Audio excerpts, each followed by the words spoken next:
There were 12 of us that worked together every single day, and 11 other people that could have helped him get through whatever he was going through. But he never talked to us. And he did something that you can't take back. It is the ultimate thing, to take your own life. I was pissed at Sean for years. And now I just miss him.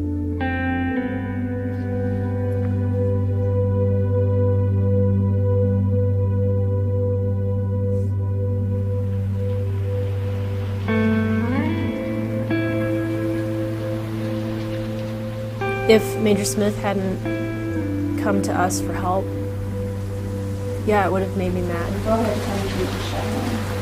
I would have felt a lot of anger, just like I did when Sean took his life.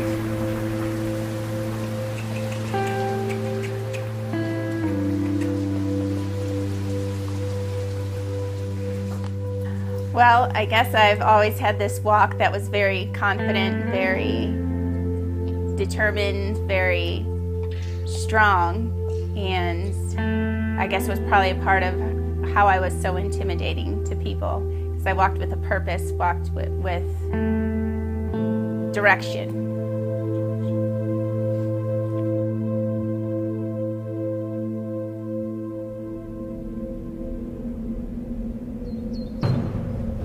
I'm called a little bully and a little firecracker and badger.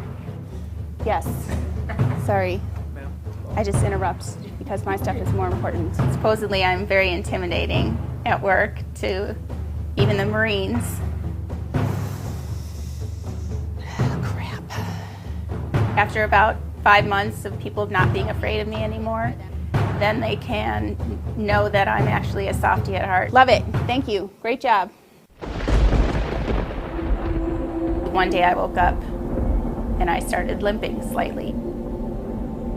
And my right arm wasn't moving when I walked.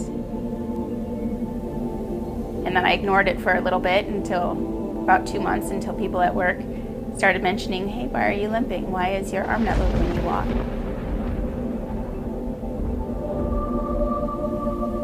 For whatever reason, I just thought it was something benign that would go away.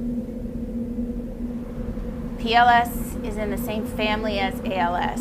ALS is fatal in pretty much all cases.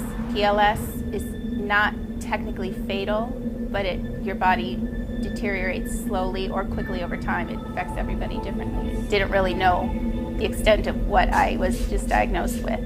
It was just so devastating and so grim, and basically in that moment when I realized what they were saying was going to happen to me, my dreams were gone, my future was gone, my life was gone. What was there to live for? So I would rather have had ALS and died in 2 to 5 years and been done with it than have to live with this deteriorating body for 20, 30, 40 years. It wasn't until very recently that I learned that she spent 3 days alone in her apartment after she got her diagnosis, contemplating suicide.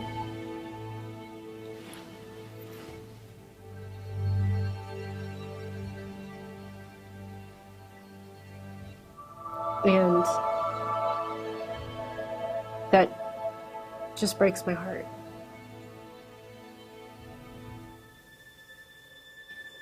I thought about my family.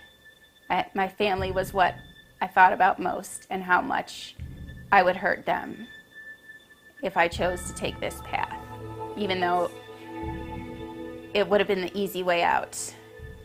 With all the pain and all the darkness that was consuming me, just wearing me down. It would have been so easy, but I thought about my family and how much I would hurt them, especially, well, my sister and my brother, mostly my sister, how hurt she would be.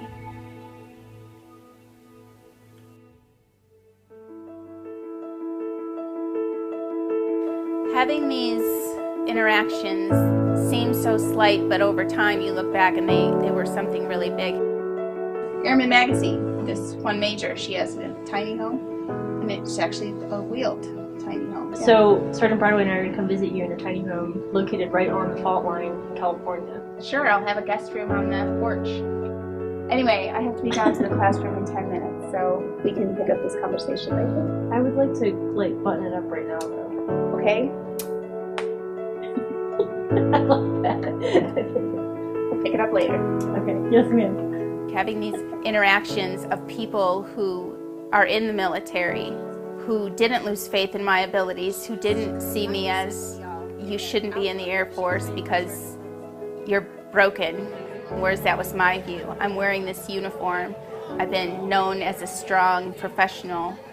One of my biggest fears was that these people that I worked with and my students would see me as not the right person to be doing this or doing that because I'm not whole, and they should get someone who looks more professional. So in my eyes, I was afraid it would take away from my credibility.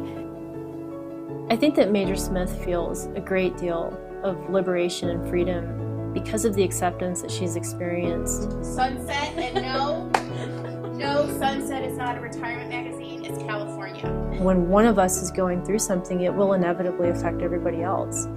So why don't we all just try to work on it together towards a positive end? It takes a lot of work to get out of the dark and find that hope again, but you have to be willing to do the work, and you can't do it alone. It takes so many people around you to help you get through. So many people. You cannot do it alone.